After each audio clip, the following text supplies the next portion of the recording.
Hello guys, I Ashi from LU Update. In this video, came here with the next. We are going to discuss the next paper. We have already discussed the paper of PPM, Principle and Practice of Marketing. We have already discussed. So those who have not watched that video, please go and watch that video also. In that video, we have discussed a lots of important questions that will come in your exam. Okay. In this video, we are going to discuss the LWL, Law, Welfare Law. Okay. Labor welfare law we are going to discuss in this. Okay, so देखिए basically आपका first unit में से कौन कौन से आपके important questions हैं. First आपका है कि explain the provisions regarding penalties and damages under ESI act. First we have to learn the full form of the act and when it came into the existence and when it was passed. Okay, ये पहले आपको पता होना चाहिए कि कौन सा act है, किस ईयर में आया है और कब इसको came into the एग्जिस्टेंस में कब आया, केम इनटू द स्टैब्लिश कब हुआ ये एक्ट. ओके, सो पहले हम लोग ESI का फुल फॉर्म क्या है, employ state insurance act 1948. Okay, ये बेसिकली आपका जो पास कब हुआ था, बेसिकली ये आपका हुआ था 2 अप्रैल 1948 में ये पास हुआ था and came into the force में कब आया था, 19 अप्रैल को आया था. ओके, 1948. ओके, इसलिए इसको हम लोग एक्ट जो बन गया था वो 1948 है एंड जो फोर्स में आया था वो 19 अप्रैल 1948 में आया था. तो ये पहले आपको याद रखना होगा कि कब वो पास हुआ था एक्ट और वो कब एग्जिस्टेंस में आया था, स्टैब्लिश कब हुआ था. ओके, एंड इसमें आपसे क्या और इसका पहले आप ये भी देख लीजिए कि जो आपकी ये एक्ट है एम्प्लॉय स्टेट इंश्योरेंस एक्ट, क्या प्रोवाइड करता है, ये किस लिए एक्ट आया था एग्जिस्टेंस में. ये इसलिए एक्ट आया था कि आपके जो वर्कर्स हैं ऑफ ऑल दी सेक्टर्स, जितने भी आपके सेक्टर्स हैं उसके जितने भी वर्कर्स हैं उनको सेफ्टी एंड सिक्योरिटी क्या कर सके, प्रोवाइड कर सके. ओके, इसलिए ये क्या हुआ था, ये आपका जो एक्ट है वो केम इनटू द एग्जिस्टेंस. ये बेनिफिट प्रोवाइड करता है जैसे आपके हेल्थ से जो आपके वर्कर्स हैं, जो आपके ऑर्गेनाइजेशन में काम कर रहे हैं वर्कर्स, उनको क्या कर सके, उनको बेनिफिट्स प्रोवाइड कर सके, हेल्थ से रिलेटेड, सिकनेस से रिलेटेड, मटर्निटी से रिलेटेड, आपकी इंजरीज हो जाती हैं काम के दौरान, एक्सीडेंट्स हो जाते हैं, एम्प्लॉयमेंट से रिलेटेड, ये सारे क्या हो, इनके बेनिफिट एंड सिक्योरिटीज आपके वर्कर्स को प्रोवाइड किया जा सके इस एक्ट के अंदर. ओके, सो यहाँ पे हमारा पहला पूछ रहा है कि क्या explain the provisions regarding the penalties and the damage under the ESI act. मतलब कौन से पेनल्टीज लगती हैं इसके अंदर. देखिए बेसिकली आपकी यहाँ पे 2 पेनल्टीज लगती हैं. पहली होती है पेनल्टी आपकी पनिशमेंट फॉर फॉल्स स्टेटमेंट. अगर आपने फॉल्स स्टेटमेंट दिया है, गलत झूठी मतलब स्टेटमेंट प्रेजेंट किया है, तो यहाँ पे आपकी पेनल्टी लगती है. ओके, सो ये जो आपकी पेनल्टी है वो आपकी सेक्शन 84 से 86 में डिफाइन की गई है. ठीक है, 84 से 86 के बीच में आपके यहाँ पे क्या किया गया है, आपकी पेनल्टी को यहाँ पे सेक्शन में डिस्क्राइब किया गया है. ओके, अगर आप कोई फॉल्स स्टेटमेंट देते हैं वो सेक्शन 84 में डिस्क्राइब किया गया है, जिसमें कहा जाता है आपको पेनल्टी कितने की लगती है. आपको पेनल्टी लगती है यहाँ पे 6 मंथ की लगती है. ओके, 6 मंथ का आपका क्या होता है, इम्प्रिजमेंट होता है, मतलब आपको 6 महीने की जेल होती है और 2000 रुपये आपका क्या लगते हैं, फाइन लगते हैं. ओके, ये आपकी पहली पेनल्टी है जब आप फॉल्स स्टेटमेंट अगर प्रेजेंट करते हैं तो. और नेक्स्ट आपकी पेनल्टी लगती है punishment for the falls to pay the contribution. जो आपके कॉन्ट्रीब्यूशन पे करना होता है एम्प्लॉय को, वो अगर उसमें फेल हो जाता है तो उसकी पेनल्टी क्या लगती है. In the case of employ की केस में क्या होता है, 1 ईयर की इम्प्रिजमेंट मतलब 1 साल की जेल और 10,000 रुपये फाइन लगता है. और अदर केसेस में क्या होता है आपके यहाँ पे 6 महीने की जेल होती है और आपका 5,000 रुपये क्या होता है, फाइन लगता है. 5,000 रुपये यहाँ पे क्या लगता है, आपका फाइन लगता है 5,000 रुपीज़ का. ओके, सो ये 2 आपकी पेनल्टीज लगती है. तो आप यहाँ पे इन दोनों पेनल्टीज को डिस्क्राइब कर सकते हैं. पहले आपको ESI एक्ट क्या है, कब पास हुआ था, कब केम इनटू द फोर्स में आया था, और ESP एक्ट क्यों एस्टैब्लिश हुआ था, क्या उसका पर्पस था, क्या बेनिफिट्स प्रोवाइड करता है, एंड देन आप उसके बाद इसमें प्रोविजंस लिखेंगे. इसके जो भी पेनल्टी की प्रोविजंस हैं वो आप उसको फिर बाद में ऐड ऑन करेंगे. ओके, नेक्स्ट इंपॉर्टेंट क्वेश्चन है आपके फर्स्ट यूनिट का, discuss the provision regarding various benefits available under ESI act. मतलब जो आपके वेरियस आपके बेनिफिट्स हैं आपको मिलते हैं अंडर दी ESI एक्ट के अंदर, वो बेनिफिट्स आपको यहाँ पे क्या करना है, यहाँ पे आपको बताना है कौन कौन से ऐसे बेनिफिट्स हैं जो बेसिकली आपको मिलते हैं. देखिए जो आपके एम्प्लॉय स्टेट इंश्योरेंस एक्ट है उसके अंदर आपके जो वर्कर्स हैं उनको बहुत सारे बेनिफिट्स मिलते हैं. लाइक सिकनेस बेनिफिट मिलता है.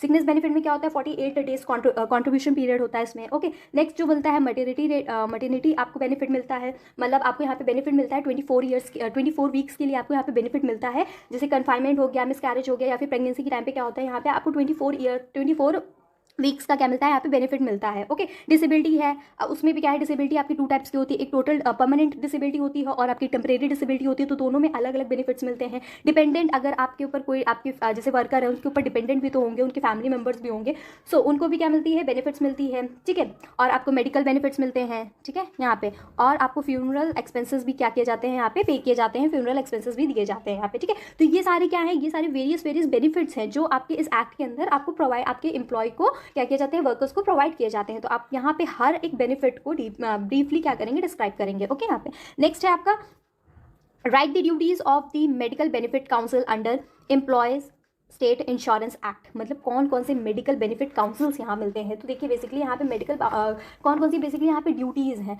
तो देखिए बेसिकली इसको पहले करने से पहले तो आपको ये समझना होगा कि आपके जो मेडिकल बेनिफिट काउंसिल है उसका जो प्रोविजन है वो किस सेक्शन में डिफाइन किया गया है। वो सेक्शन 10 में आपका डिस्क्राइब किया गया है, जिसमें बेसिकली यहाँ पे कहा जाता है इसका पर्पस ये होता है कि आपके जो भी एडवाइस आपकी जो कॉर्पोरेशंस हैं, आपकी स्टैंडिंग कमिटीज़ हैं, उसको एडवाइस प्रोवाइड कर सके, इन्वेस्टिगेशन कर सकें अगेंस्ट दी मेडिकल प्रैक्टिसेस जो हो रही हैं आपके में। जैसे जो मेडिकल, ये बेसिकली आपको नेम से समझ मेडिकल बेनिफिट्स, जो आपको मेडिकल बेनिफिट्स मिल रहे हैं उसमें क्या आपकी ड्यूटीज़ हैं काउंसिल्स में। तो पहले आपको इसका पर्पस जानना होगा, पर्पस लिखना होगा कि इसका क्या पर्पस है। पहला पर्पस ये होता है कि ये एडवाइस प्रोवाइड करती है, एडवाइजिंग दी कॉर्पोरेशन और स्टैंडिंग कमिटीज़ को एडवाइस देती है। फिर क्या करती है, कोई भी अगर आपके प्रैक्टिसेस में कुछ गड़बड़ी हुई है तो आपको इन्वेस्टिगेट करती है एंड फाइंड आउट दी जो भी आपके गड़बड़ी हुई है, जो प्रॉब्लम आई है उसको फाइंड आउट करती है एंड परफॉर्मिंग अदर ड्यूटीज़, और बहुत सारी अदर ड्यूटीज़ भी क्या करती है ये मेडिकल जो बेनिफिट काउंसिल है वो करती है। ओके, अब इसमें क्या होता है बेसिकली आपके बहुत सारे मेंबर्स इंक्लूड होते हैं। काउंसिल जो है वो बहुत सारे मेंबर्स से मिलके बनता है। तो पहले आपको ये भी पता होना चाहिए कि यहाँ पे जो डिफरेंट यहाँ काउंसिल में कितने मेंबर्स हैं। देखिए पहला एक आपका होता है चेयरमैन, ठीक है। चेयरमैन जो होता है वो सेंट्रल गवर्नमेंट के द्वारा अपॉइंट किया जाता है, वो वहाँ पे एक चेयरमैन होता है इस काउंसिल में, ठीक है। दूसरा आपका हाँ चेयरमैन आपका होते हैं, चेयरमैन एक होता है। नेक्स्ट आपका होता है को चेयरमैन होते हैं, को चेयरमैन भी 1 होते हैं। मेडिकल प्रैक्टिसर्स होते हैं वो भी 1 होते हैं वहाँ पे, ठीक है। स्टेट गवर्नमेंट ऑफिसर्स होते हैं जो बेसिकली आपके स्टेट गवर्नमेंट के द्वारा अपॉइंट किए जाते हैं, वो भी वहाँ पे 1 होता है। एम्प्लॉयर होते हैं, ठीक है, वो क्या होते हैं वहाँ पे 3 मेंबर्स होते हैं जो कि सेंट्रल गवर्नमेंट ही उनको अपॉइंट करती है, ठीक है। और आपके एम्प्लॉय होते हैं वो भी 3 होते हैं, 3 मेंबर्स होते हैं जो कि सेंट्रल गवर्नमेंट ही अपॉइंट करती है। और मेडिकल प्रोफेशंस होते हैं, उसमें से क्या होता है, देखिए मेडिकल जो प्रोफेशंस हैं वो आपके 3 होते हैं, 3 मेंबर्स होते हैं, बट उसमें से एक आ जाता है एक मेंबर जो होना चाहिए वो वुमन होना चाहिए, वो वुमेन होनी चाहिए। ओके, सो ये आपके पहले क्या है कि कौन कौन से मेंबर आपके काउंसिल में आते हैं ये आप दिखाएंगे, उसके बाद आप इसकी ड्यूटीज़ बताएंगे। सो ड्यूटीज़ आपको पता है कि ड्यूटीज़ इनकी होती है कि यह क्या कर सके, एडवाइस प्रोवाइड कर सके टू देयर, एडवाइस प्रोवाइड करे टू देयर स्टैंडिंग कमेटी को, और जो कॉर्पोरेशन जो स्टैंडिंग कमेटी मैंने अभी बताया कितने मेंबर्स आपकी स्टैंडिंग कमेटी में है, ओके, उनको एडवाइस प्रोवाइड कर सके related to the administration of the आपकी मार्केटिंग मेडिकल बेनिफिट्स से लेकर आपको एडवाइस प्रोवाइड करे, सर्टिफिकेट से रिलेटेड और अदर मैटर्स भी जो हों उनमें भी आपको क्या करें, एडवाइस प्रोवाइड करें, इन्वेस्टिगेशन कर सके, ठीक है। और उसकी अदर ड्यूटीज़ भी होती है, ये हमने पहले डिस्कस कर लिया। तो ये सारी ड्यूटीज़ हैं, इस तरह से आप इसको फ्रेम कर सकते हैं, इस आंसर को फ्रेम कर सकते हैं। और इसमें आप इनका टर्म ऑफ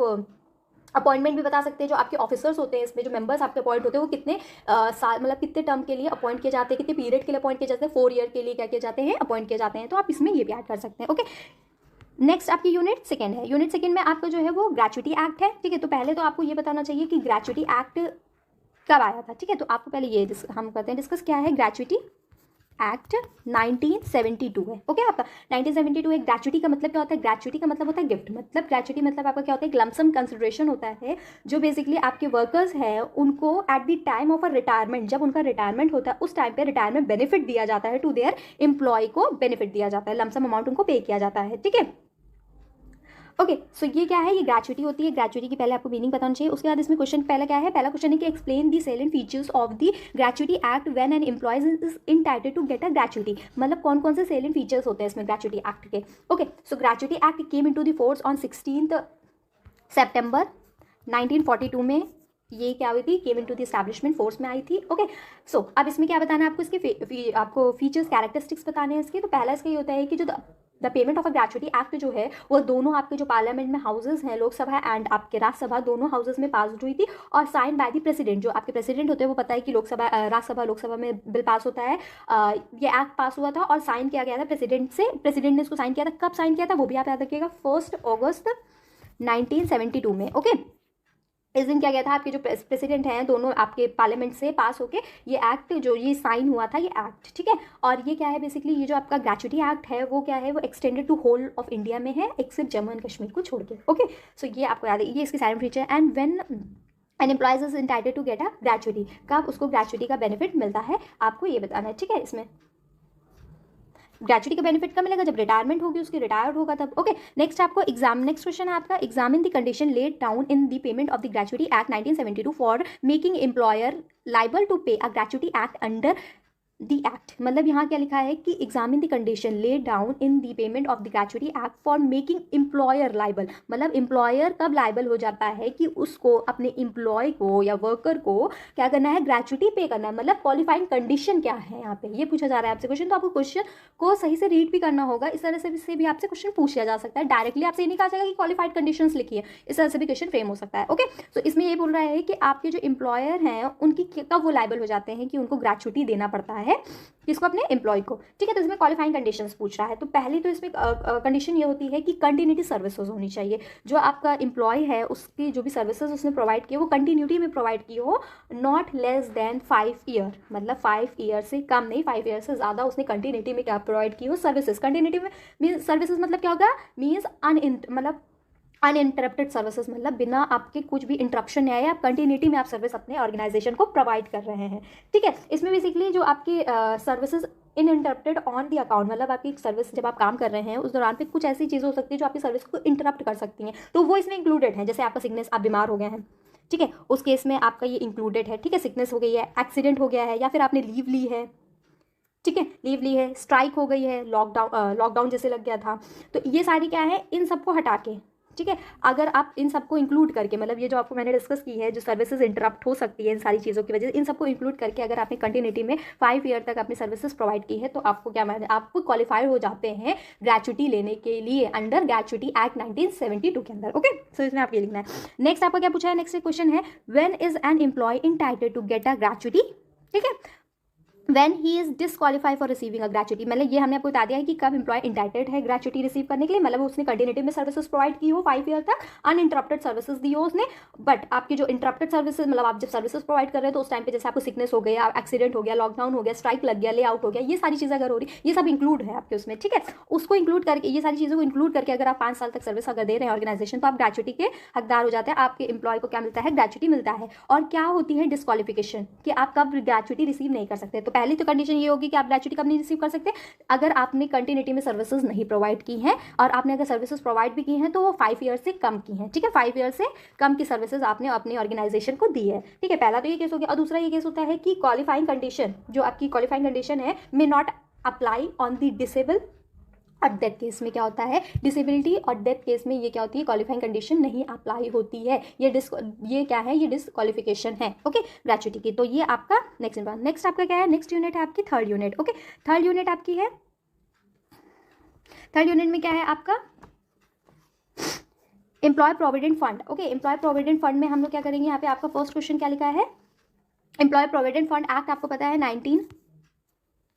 1952 आपको याद रखना है। ओके, इसमें आपका क्या पूछा गया है, इसमें आपसे पूछा गया है कि discuss the applicability of the employ provident fund and examine the power of the regional provident fund commissioner to recover the money due from the employ under this act. Okay, इस एक्ट में आपको क्या बताना है कि पहले employ provident fund जो है आपका स्कीम है, उसकी क्या एप्लीकेबिलिटी है।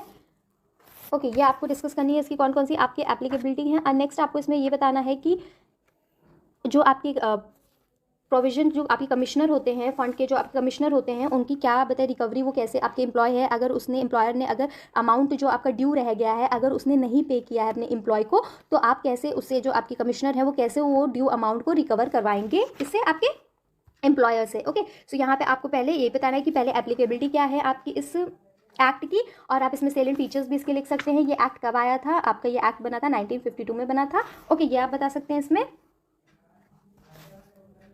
ओके, नेक्स्ट आपका है, नेक्स्ट क्वेश्चन आपका इसमें क्या है, नेक्स्ट क्वेश्चन आपका इसमें discuss the applicability of this and examine the provision regarding the exception establishment act. मतलब act does not apply under कौन सा ऐसे, ये जो आपका एक्ट है, ठीक है, ये एक्ट जो है वो किस केस में आपका क्या है कि एप्लीकेबल नहीं है, किस केस में आपका क्या करता है, ये एक्ट अप्लाई नहीं होता है, वो यहाँ पे आपको क्या करना है, डिस्कस करना है।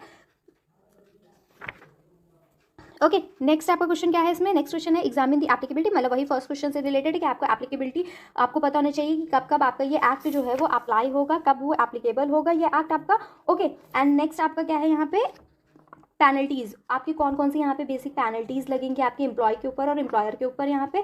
ठीक है, यहाँ पे आपको सेलेंट इसका पहले तो आपको एक्ट भी, आपको ये सारी चीज़ें आपको एप्लीकेबिलिटी में ही पहले बता देनी होगी कि ये एक्ट क्या कहता है, ये बेसिकली एक्ट का फुल फॉर्म क्या है। ठीक है, एम्प्लॉय प्रोविडेंट फंड एक्ट 1952 है, ये होल ऑफ इंडिया में है एक्सेप्ट जम्मू एंड कश्मीर को छोड़ के। इसमें क्या होने चाहिए, less than 20 employees is in any establishment required, ठीक है। यहाँ पे क्या होना चाहिए, लेस देन 20, मतलब इसमें एम्प्लॉयज जो होने चाहिए वो लेस देन 20 से ज़्यादा होने चाहिए, ठीक है। यहाँ पे लेस देन 20 नहीं होने चाहिए, ठीक है। सो यहाँ पे क्या है, आपकी एम्प्लॉयज़ की ज़रूरत होती है 20, और आपको यहाँ पे क्या करना है, इसके आपको प्रोविजंस लिखने हैं, इसके आपकी लाइबिलिटीज़ क्या, पेनल्टीज़ क्या क्या है, कौन कौन सी आपकी पेनल्टीज़ मिलती हैं यहाँ पे, ओके। एंड आपको क्या बताना है, इंस्पेक्टर्स, मतलब यहाँ पे आपको ब्रीफ इंट्रोडक्शन देना है इंस्पेक्टर्स के बारे में। ये सारी हमारी जो नोट्स हैं वो हमारे ऑलरेडी वेबसाइट पे अपलोडेड है, तो आप इसको डीप में अगर पढ़ना चाहते हैं तो आप हमारे वेबसाइट पे जाके वहाँ पे ये नोट्स पढ़ सकते हैं, ठीक है। वहाँ पे हमने पूरा ब्रीफली डिस्क्राइब किया है ये सारी चीज़ों को, ओके। सो नेक्स्ट आपका है 4th यूनिट। 4th यूनिट बहुत ईजी है। 4th यूनिट में आपका ट्रेड यूनियन एक्ट आता है और आपका आता है वर्कमैन कंपनसेशन एक्ट, ठीक है। तो ट्रेड यूनियन एक्ट कब आया था, 1926 में आया था, ये आपको याद रखना है। और वर्कमैन कंपनसेशन एक्ट कब आया था, 1923 में आया था, ओके। सो ये इन दोनों में आप हमेशा याद है, ट्रेड यूनियन एक्ट क्या आया था 1926 में, और वर्कमैन कंपनसेशन कब आया था 1923 में आया था। तो ये दोनों आपको याद रखना है कि दोनों एग्जिस्टेंस में कब आए थे, ट्रेड यूनियन एक्ट और आपका, ओके। सो अब हम लोग क्या करते हैं, इसमें पहले क्वेश्चन को देखते हैं। पहला क्वेश्चन क्या बोल रहा है, what do you understand by the trade union, मतलब ट्रेड यूनियन से आप क्या समझते हो। तो देखिए बेसिकली ट्रेड यूनियन दो वर्ड से बना है, ट्रेड एंड यूनियन। ट्रेड मतलब क्या होता है, selling, sales, buying, dealing, operating, employment, transactions, interchange and so on से रिलेटेड है आपका trade. Whereas union means मतलब ज्वाइनिंग टुगेदर, मतलब कंबाइन होना, अमलगमेशन होना, एक साथ आना, ठीक है। तो ये बेसिकली आपके एक्ट 1926 एक्ट में सेक्शन 2H सेक्शन में यहाँ पे ट्रेड यूनियन को डिफाइन किया गया है कि ट्रेड यूनियन होता क्या है। और ये basically came into the force में कब आया था, ठीक है। तो ये बेसिकली फोर्स में कब आया था, 1 जून 1927 में आया था। और ये भी क्या है, होल ऑफ इंडिया में है एक्सेप्ट जम्मू एंड कश्मीर को छोड़ के एप्लीकेबल है, ओके। नेक्स्ट आपका इसमें है कि आपको क्या करना है, नेक्स्ट क्वेश्चन है trade dispute under the trade union act. कौन कौन से ट्रेड डिस्प्यूट होते हैं आपके ट्रेड यूनियन एक्ट के अंदर, ट्रेड यूनियन एक्ट के अंदर कौन कौन से डिस्प्यूट्स हैं, आपको यहाँ पे क्या करना है, बताना है कि ट्रेड यूनियन के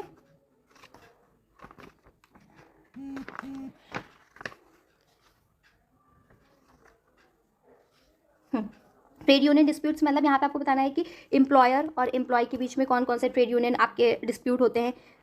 आपके एम्प्लॉयर और आपके जो आपके वर्कमैन हैं उनके बीच में क्या डिस्प्यूट होती है, और आपके वर्कर्स और आपके वर्कमैन के बीच में क्या डिस्प्यूट होती हैं। तो बेसिकली जो डिस्प्यूट होती है वो रिलेटेड टू द एम्प्लॉयमेंट और अनएम्प्लॉयमेंट के बेसिस पे हो सकती है, टर्म्स ऑफ एम्प्लॉयमेंट के बेसिस पे हो सकती है, और condition of the labours of any person, मतलब इन तीन के मतलब बेसिस पे क्या होता है, डिस्प्यूट होती है बिटवीन द एम्प्लॉयर और एम्प्लॉय के बीच में, एम्प्लॉयर और वर्कमैन के बीच में, वर्कमैन और वर्कमैन के बीच में क्या होती है, डिस्प्यूट अराइज होती है, ओके। नेक्स्ट आपका क्वेश्चन है कि explain the definition of the workman compensation act, also explain the liability of a compensation. मतलब आपकी ट्रेड यूनियन जो आपका ये वर्कमैन कंपनसेशन एक्ट है उसकी डेफिनेशन आपको डिफाइन करनी होगी कि वर्कमैन कंपनसेशन मतलब आपको वर्कमैन कंपनसेशन एक्ट क्या बोलता है। वर्कमैन कंपनसेशन एक्ट बेसिकली आपसे बोलता है कि आपके जो भी वर्कर्स हैं उनको जब वो काम कर रहे होते हैं उस टाइम पे उनकी इंजरीज जो हो जाती हैं उनको इंजरीज का बेनिफिट्स प्रोवाइड किया जाता है, मतलब कंपनसेट किया जाता है, अपने एम्प्लॉयज़ को क्या किया जाता है, कंपनसेट किया जाता है।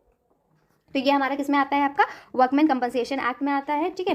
वर्कमैन कंपनसेशन एक्ट में मैंने बता दिया जो आपके वर्कमैन है, जैसे आपकी पर्सनल इंजरीज हो गई या फिर कोई सिकनेस है या फिर कोई एक्सीडेंट हो गया है तो उनको यहाँ पे क्या किया जाता है, प्रोवाइड किया जाता है इंजरीज, मतलब आपको बेनिफिट कंपनसेट किया जाता है इसमें। और आपके यहाँ पे क्या लिखना है कि also explain the liabilities of a compensation, कब वो लाइबल हो जाते हैं कि उनको वर्कमैन कंपनसेशन पे करना है। तो देखिए यहाँ पे जो कंपनसेशन पे किया जाता है वो यहाँ पे आपका फॉर द डेथ, जब आपकी डेथ हो गई हो, फॉर द डेथ केस में आपको दिया जाता है यहाँ पे जो होता है वो 50% of the monthly wages into आपका होता है रिलेवेंट फैक्टर्स जो होते हैं वो, या फिर आपको 1,20,000 रुपए, ठीक है। जो इनमें से ज़्यादा होता है वो ही क्या किया जाता है, आपके एम्प्लॉय को पे, मतलब वर्कमैन को पे किया जाता है in the case of a death के केस में, ठीक है। और नेक्स्ट होता है आपको परमानेंट, आपकी अगर डिसेबिलिटी हो गई है या टेम्परेरी डिसेबिलिटी हो जाती है उस केस में भी आपको प्रोवाइड किया जाता है। जैसे परमानेंट अगर डिसेबिलिटी हो गई है तो आपको 60% ऑफ दी आपकी मंथली वेजेस का इंटू रिलेवेंट फैक्टर्स का दिया जाता है, या फिर आपके 1,40,000 जो भी इसमें से ज़्यादा होता है वो प्रोवाइड किया जाता है। अगर आपको परमानेंट में भी क्या है, आपकी डिसेबिलिटी जो परमानेंट पार्शली होती है